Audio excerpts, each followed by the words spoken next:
do that or no?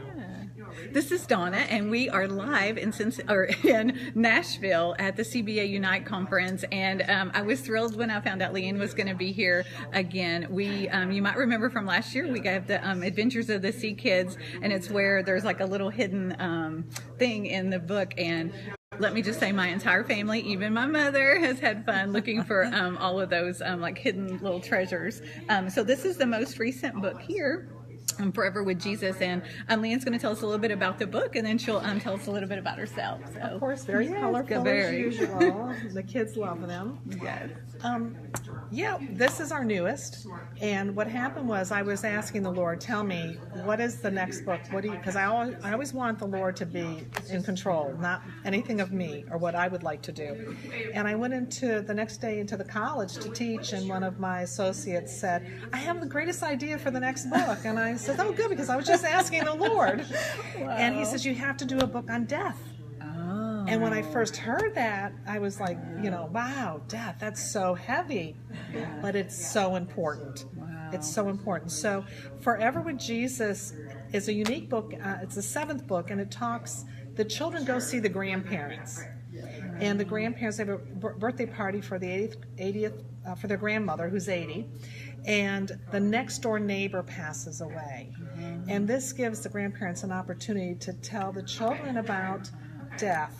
It's really about sin, salvation, and that they don't have to be afraid of dying, because they really never die. They go to heaven and heaven's paradise. And Isabella keeps saying, oh, and the streets are lined with gold. She's so excited about that. So it's really a great little book about teaching children not to be afraid about dying, and that when you're loved and Jesus loves you, he takes care of you, and you stay with him forever in paradise. That's good, because that would be a tough subject to broach there. Yeah. So I was going to ask, do you have like say or influence over the illustrations, because they are beautiful? I might say a few things when he sends them back to me, like, could we make her eyes bigger, or can we give this one some big eyelashes, or whatever it is. But Dan pretty much does what he does, and he does it so well that I don't mess with it. Yeah, he's a great illustrator. He worked for Disney and Warner Brothers for many years. Oh, wow. And that's why you can see in the illustrations, it looks Disney-esque. Yeah, that's good. So what made you decide to write children's books? Well, 20 years ago, I could not find books that dealt with a serious subject, a problem that children have, like the bullying, being afraid, or bragging, or whatever it is. You find a lot of stories that talk about Jesus, or talk about morals, how to be like Jesus, to be kind and loving, but so this was different in the fact that there's a situation where a child's being bullied, and so the kids pray to Jesus and they ask for his help, or they ask giving thanks.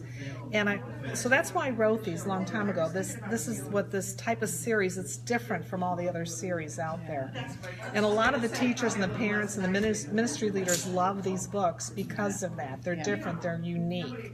And they deal with a subject that kids deal with. And then they learn how to be like Christ, how to be loving, teaching kids what to do instead of what not to do all the time. No, that's great. So I was going to ask you, have you had any reactions from the kids when they've read the books? The kids love these books. They're so excited. And I have parents reactions from the parents. We love your books, but I'm so tired of reading them, because they want to read them over and over again. And even the little teeny toddlers love them because of the pictures. And we kept this story simple. And I've had mothers say, my child has heard it so much that now she reads the book and says the words almost exactly how they're on the page, because we've read it so much, and she loves it. I said, that's the best compliment. And I said, well, I give glory to the Lord for that. Wow, that is good. I give glory to the Lord. That is good. So one of the other questions I was going to ask is, any other products? Do you have any other products that go along with the Sea Kids? Well, we have the two stuffed animals right now, the turtle and the starfish. And what's exciting is in 2019, we have an animation series coming out. Wow. I'm so excited, and it's great. We listened, we saw the manuscripts, and we listened to the voices that they've chosen, the production company, and now we're seeing some of the animated stills that are coming to life, and so we're really excited. It's going to be great, and they're going to deal with situations that children face every day, and now the parents are involved in the stories, and they're actually reciting Bible verses to the kids, and the kids, of course, are praying to Jesus, asking, for help or giving thanks. It's going to be phenomenal. We're really excited. And I just want to do God's mission to bring good quality products to little ones, to build that strong foundation in Christ. Exactly. Wow. What advice would you give to parents of children under 7? Under 7. It's so important right away, as soon as they're born, even before they're born, you can be reading to them and teaching them while they're in the womb, because they hear, they understand, they hear. And even scientists have discovered that they see an opaque. They can actually see outside opaquely. I don't understand it, but even read and show them the pictures, start showing them. And take every opportunity to bring it, to capture it for Christ, to build that strong foundation. Do breath prayers with them. You're walking along a path and the child says, "Look, Mommy, pretty doggy."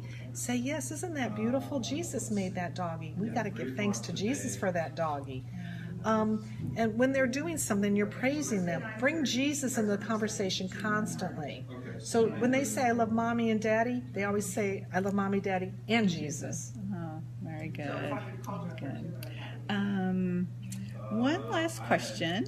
What would others be surprised to know about you? Surprised to know about me? Gosh, I'm kind of boring.